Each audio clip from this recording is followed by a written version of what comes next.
Bonjour et bienvenue sur cette vidéo, je suis Assia, vous êtes sur ma chaîne La Voix d'Assia.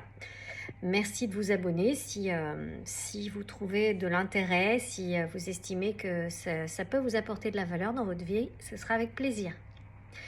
Aujourd'hui, je voulais te parler de ton 9e ennemi, puisque je viens de faire une série de 9 vidéos concernant les ennemis invisibles, je vais y arriver, les ennemis invisibles de la 3D.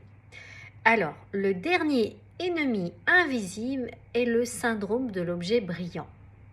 Alors, c'est quelque chose que j'ai observé, ça fait déjà quelques temps, et en fait, ce que je voulais te dire, c'est que on observe ça surtout sur les apprentis, sur les thérapeutes en devenir. Ouais, toute la dimension, la sphère de l'accompagnement, il y a énormément de gens qui courent après de multiples formations. Ils se gavent littéralement, et puis j'en ai fait partie, hein, de toute façon, il y a aucun jugement de ma part. Ils se gavent littéralement, et en fait, ce qu'on fait, c'est qu'on sature notre esprit, notre mental, sans pour autant intégrer quoi que ce soit, ou le conscientiser, et encore moins l'implémenter.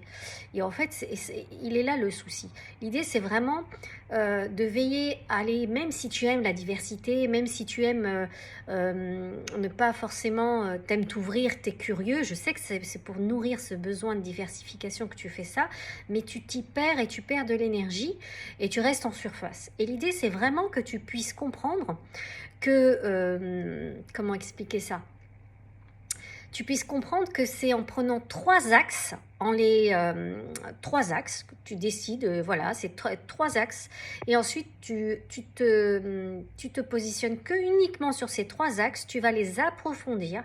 Une fois que tu les as conscientisés, approfondis, et suffisamment, tu as été suffisamment creusé, à ce moment-là, tu pourras changer et t'ouvrir à de nouvelles opportunités, à de nouvelles formations. Mais souvent, ce qu'on fait, c'est pas le cas. À peine on a terminé, hop, il y a quelque chose qui se présente, c'est tellement irrésistible qu'il faut absolument qu'on l'achète, il faut absolument qu'on pense vouloir le consommer, alors qu'on va pas forcément ouvrir la formation, pas forcément... Il y a cet aspect-là. Et l'idée, c'est même si tu es tenté, c'est de te dire non, j'avais décidé que c'est ces 3 axes-là, tant que je les ai pas terminés, tant que je n'ai pas été au bout, tant que je n'ai pas implémenté les nouvelles choses que j'ai apprises, je ne passe pas à autre chose. En fait, c'est vous discipliner dans la profondeur de vos axes. Et puis l'idée, c'est que de toute façon, le fait que vous ayez 3 axes, ça nourrit au moins ce besoin de diversification. Pas trop, mais au moins, voilà, il y a quand même 3 domaines, 3 choses que vous pouvez, sur lesquelles vous pouvez focuser. Et une fois qu'il y a ne serait-ce qu'un axe qui est terminé, tu peux remplacer cet axe par autre chose. Mais tant que ces axes ne sont pas suffisamment approfondis, tant que tu n'as pas appris à discipliner ton énergie pour aller en profondeur, bah tu iras nulle part en fait.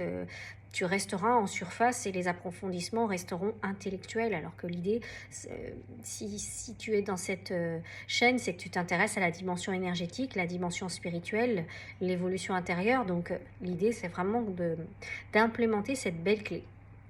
Voilà, j'espère que cette vidéo pourra t'apporter un éclairage. Et puis, je te dis donc à très bientôt.